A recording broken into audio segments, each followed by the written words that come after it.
Pemirsa, kita akan memasuki Habar 6 Panambayan.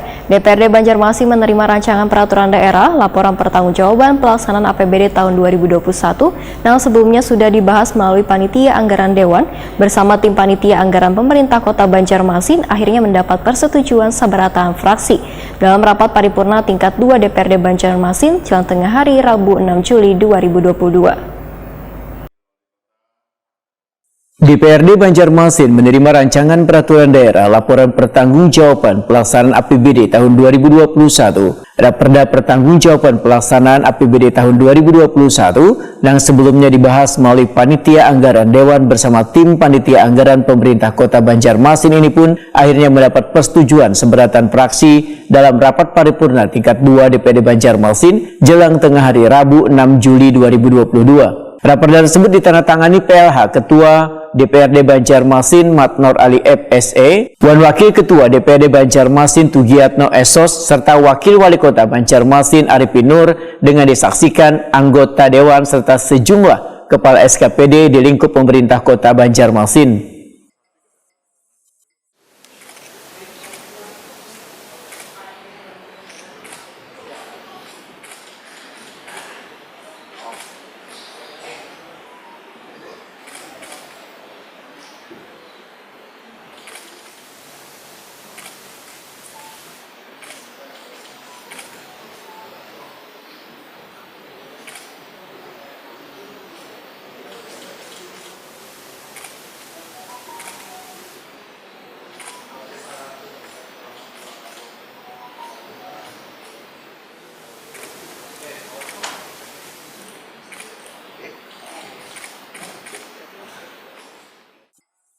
PLH Ketua DPRD Banjarmasin Matnor Ali FSE Waitakuni Prima TV usai rapat paripurna memedahkan ada beberapa catatan yang menjadi rekomendasi Dewan terhadap LKPJ Wali Kota tahun 2021 supaya realisasi anggaran ke depannya bisa berjalan baik, maka seberatan SKPD penghasil bisa lebih meningkatkan lagi pendapatannya. Pemerintah kota pun diminta serta memasukkan KUA PPAS pada minggu kedua di bulan Juni 2023 mendatang.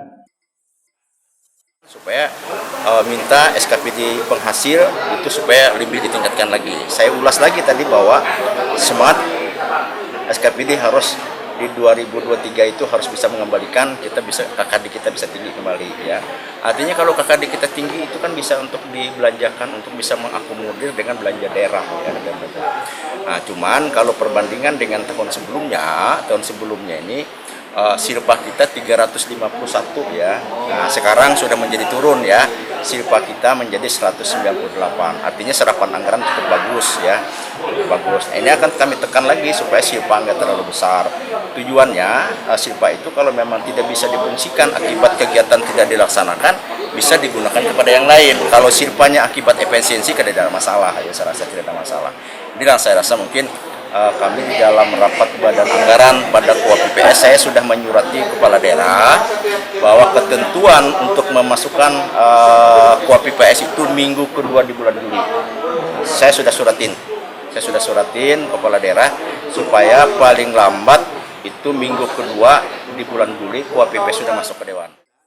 Wakil Wali Kota Banjarmasin Arifin Nur berharap hubungan antara legislatif dan eksekutif berjalan baik agar pendapatan asli daerah bisa tercapai. Arifin Nur menginginkan PAD yang didapat benar-benar rasional sehingga SKPD penghasil diharapkan mempunyai strategi untuk mencapai hasil yang maksimal.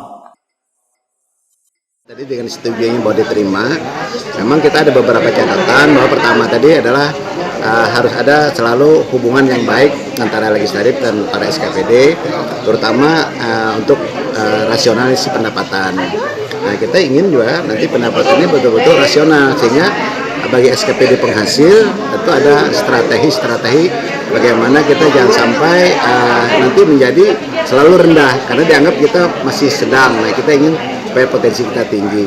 Kemudian juga kalau untuk pembangunan juga harus ada yang selalu terhubung dengan pihak mereka sehingga pendapatan ini akan menjadi bagian yang dirasakan oleh masyarakat. Ketepatan yang mau diperlukan oleh mereka. Ini akan menjadi catatan kami apa-apa yang menjadi catatan pihak Dewan tadi ini kan akan jadi kami sama-sama dengan SKPD membicarakan.